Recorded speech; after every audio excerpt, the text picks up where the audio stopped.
2 prekida, 2 gola i na kraju Liga šampiona. Zvezda je pobjedila Bode Glimt, vrlo nezgodni Bode Glimt, nije ni bitno više kakvi su, da li su nezgodni ili kakvi već su bili u toku ove utakmice prvi, pogotovo ono što najbitnije na kraju jeste da je Zvezda uspjela pobjedom da uđe u Ligu šampiona. Ljudi, mislim da smo svi zaslužili ovaj moment, ovaj trenutak, evo naravno, prvo što treba reći svakako jeste naravno čestitke Vladanu Emileviću, dakle zaista prije svega najviše iz razloga što je ovo u ovoj novijoj eri, u ovoj eri u posljednjih 10 godina prije svega 4. put da Zvezda igra kvalifikacije u završnoj fazi, 3 puta je prošla, sva 3 puta je Zvezdu, ako se ja ne varam, ako dobro me pamćenje služi, je dakle u Ligu šampiona uveo Vladan Milić. Prije svega da krenemo od toga, dakle čestitke njemu, čestitke igračima, zaista svaka čast i ono što smo najavljivali kada je u pitanju sama ova utakmica, prije svega kako je Zvezda došla do prije svega 11-terca koji je Duarte pretvorio u gol. Došla je, dakle, agresivnom igrom u trećoj trećini terena. Imate ovdje iza, dakle,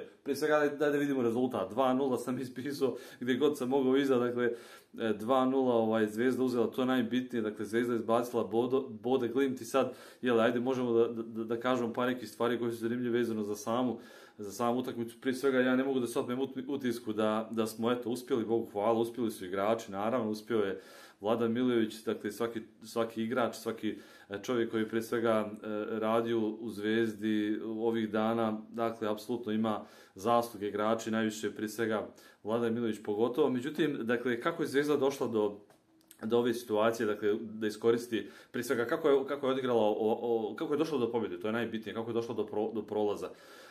Pričali smo i o tim uslovima, vidjeli ste da Bodo Glimt nije ta ekipa koja je prije svega na domaćem terenu, nešto što sam ukazivao nekoliko dana prije, vidjeli ste također da je drugačija kada je u pitanju temperaturna razlika kao što je bila i ovdje, vidjeli ste na kraju naravno i u to nekoj 70. koji minut počeo je pljusak, počela je kiša, rekao kud baš sad, eto to da se desi, ali na kraju, što je najbitnije, Zvezda je dakle, došla do pobjede. Kako je Zvezda postigla prvi gol? Na primjer, treba reći da je Zvezda bila jako agresivna dakle, u toj tranziciji, u toj organizaciji odbrane u visokom slovu, dakle u trećoj trećini terena. To sam negdje i postavio ovdje, dakle, da li po norveški u prvoj trećini ili kako to inače klubovi rade protiv Bode Glimta u trećoj trećini terena. Zvezda je dakle, izlazila gore visoko, da obriše Mendiaje Duarte, dakle, igrao taj meč, to on je bio taj koji je bio centralni špic, dakle, pored ostali, dakle, Milson, Puma nije mogao od početka, Milson, nijedan i drugi nisu dali nešto pretjerano puno, to nije toliko nebitno, jeste Milson vjerovatno malo više jer je i ostavio bolji utisak jer je igrao više, ali Zvezda je, dakle, igrala jako dobro pressing, mogu se da vidite, na primjer, da kada lopta dođe do ove dvojice ovdje, bio je tu, dakle, prije svega i Ivanić na Bergu, dakle, imali smo Duarte koji je prilazio, dakle, kao što sam ispominjao, ovdje ovaj desni koji je bio, dakle, Milson, gdje su pretežno, dakle, oni krenu preko desne strane, dakle, tu je negdje, dakle, ulazio također i Milson i uspjevali su, dakle, do podjele, dakle, teren prije svega po vertikali i, dakle, da te igrače, dakle, da njih guraju, dakle, na tu desnu stranu, ako već lopta ide ka desnom štoperu. Zvezda je organizacija obrane bila fenomenalna u visokom tom sloju, dakle, uzmela je loptu gore i prilično dobro patila ovu ekipu Bode, imali smo također prečku, isto tako u prvom poluvremenu i trudim se, ne znam, utiske, da na neki način da držim pod nekom kontrolom, što bi se reklo, ali ne ide. Šta je jako dobra stvar? Zvezda, evo imala već, zapisalo sam u 12. minutu, dakle, taj šut Hwanga koji se desio kada se, dakle, desio se iz stranici posljednje lopti, naravno, ali tada šta je zanimljivo? Zvezda kada bi uzimala loptu, išla je za, dakle, zadržavanje posjeda, nije išla u brzi napad, nego zadržavanje posjeda i onda kroz organizaciju napada tražio se put da se izađe gore i da se pokuša napraviti nešto.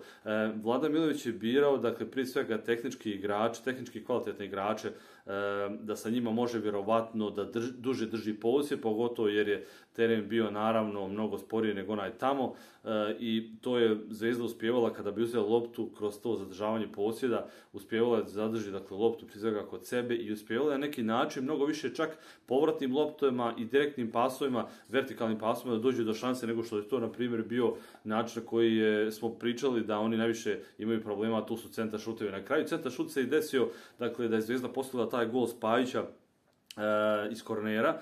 Prije tog kornera Zvezda je dakle, imala 5-6 nekih kornera, također najviše s te strane, Elšnik ih je izvodio. Ovdje smo vidjeli dakle, Spajića da je pogodio tu loptu jako dobro, zaista sve pohvale, svaka čast za njega, apsolutno kapitenski. A ako njega spomenem, naravno, Džiga je opet bio majstor svog zanata, doktor prije svega, evo sad skačem s teme na temu, i negdje se sad pitam, Vanja Drkušić je tu, pored od njih dvojice ovakvih, prosto nema mjesta u prvoj, jeli? Ali dobro, bit će tu mnogo utakmica, sad da ne širim priču, sigurno će da se nađe minute za njega, ne samo da će nađe, Vanja će nađe sebe sigurno u timu i on će sigurno da dobija minutažu, ali ovdje ono što najbitnije jeste da su zaista momci dali svoj maksimum i da su uspjeli prije svega da dođu i do tog prvog gola, apsolutno zaslužen penal nad Milsonu. Eto, taj Hoveld koji je u prvu utakmicu pogodio prečku, dakle iz daleka ovdje, evo na neki način je i napravio tu nekakvu glupost, nije uspio, dakle, faulirao je Milsona i Zvezda dobila 11 zasluženo. Treba reći da je Zvezda, prije svega Milojević tom odlukom, ajde da se vratimo sad ovdje na tu suštinu kada se Milojević vratio u Zvezdu prije 6 mjeseci, 7. I rekao je tada na konferenciji jednu jako bitnu stvar koju sam spomenuo prije, 3-4 dana, kada je rekao da sada dolazi u ekipu u Zvezdu koja je mnogo kvalitetnija tehnički, i sad ima materijala da s njom igra i taj nekakav napadački fudbal. Ovdje smo mogli da vidimo od Zvezde zaista taj napadački fudbal i kada ima loptu i pogotovo ono što mi je jako bitno da vidim i kada nema loptu. Jer su momci zaista izlazili, visoko pritiskali i ono što je jako važno, ogroman motiv je bio vidljiv ovdje. Zvezda je bila čvrsta, dakle tu čvrstinu sam ovdje podvukao također. Zvezda je bila izuzetno čvrsta, na kraju toliko čvrsta da se možda očekivalo i više kartona da dobije, nije, još bolje, apsolutno. Međutim, ta čvrstina koju su igrači Zvezde pokazivali u tom prvom pogotovo je čak uspjevala kroz to zadržavanje posjeda kad su uzme loptu i da zadrži veći posjed lopte u postocima.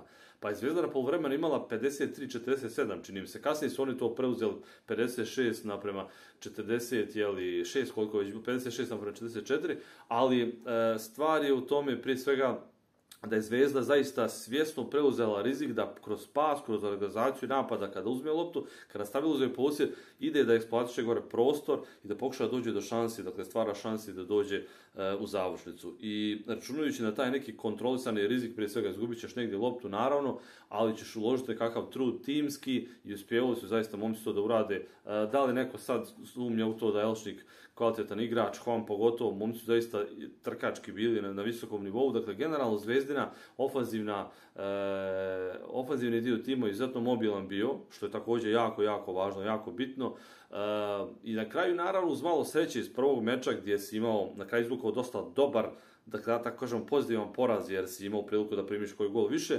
Ovdje je Zvezda uspjela, dakle, da sačuva svoj gol. Imala je čak 6-1 šutove u okvir gola, čini im se na kraju s ovim Milićevim, da li je bilo 7 ili 8-1, nisam siguran. Uglavnom, ono što najbitnije jeste da su momci, dakle, Zvezda je uspjela da uđe u Ligu šampiona, to je najbolja moguća stvar, naravno, nešto što smo svi priželjkivali i Bogu hvala, na zaslužen način i dobili.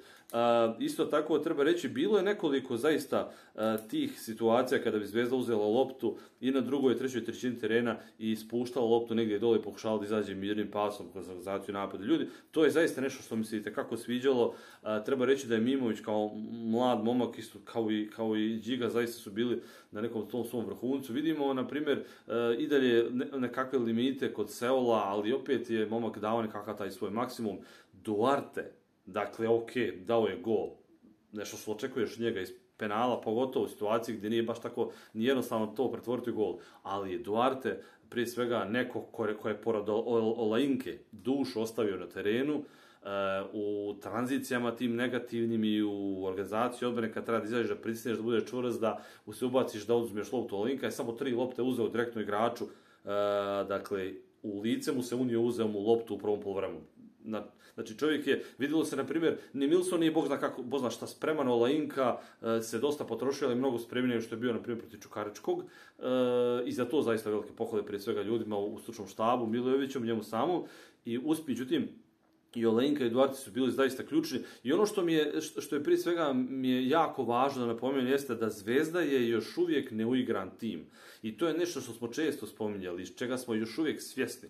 ali je Zvezda i sa tim još uvijek neuigranim timom uspjela da jednoj ekipi koja drži koja vrši dobar presing kad ima loptu na protivnika, uspjela dakle da mu osujeti prije svega te neke njegove jake strane, pomoglo je tu sigurno i vrijeme i ta razlika temperaturna da se razumijemo, ali Zvezda tom čvrstinom i tom mudrom igrom uspjela dakle zadrži taj pas, tu loptu svojim nogama i uspjela je prije svega doći do pobjede. Bila je klinična, da se tako izrazim, uspjevala je dakle, da pronađe način 2 puta posljednje pogodak i naravno da prođe dalje. Rekli smo da su prekidi također problematični, Zvezda je u prvom meču dala gol iz prekida, ovdje je također dala 2 gola iz prekida, pogotovo treba naravno stati naglasak na taj koji je postignut iz prije svega kornera. Ljudi, ne bih ovdje da pričam, želim samo da se radujem tome da ćemo, koliko već sutra, čini mi se, u četvrtak u 18 časova je žreb za Ligu šampiona, grupnu fazu. Ako nisam ja nešto promašio, molim vas, ako neko zna, neka piše dole u komentarima. Naravno, dajte neke svoje utiske. Najbitnije svega jeste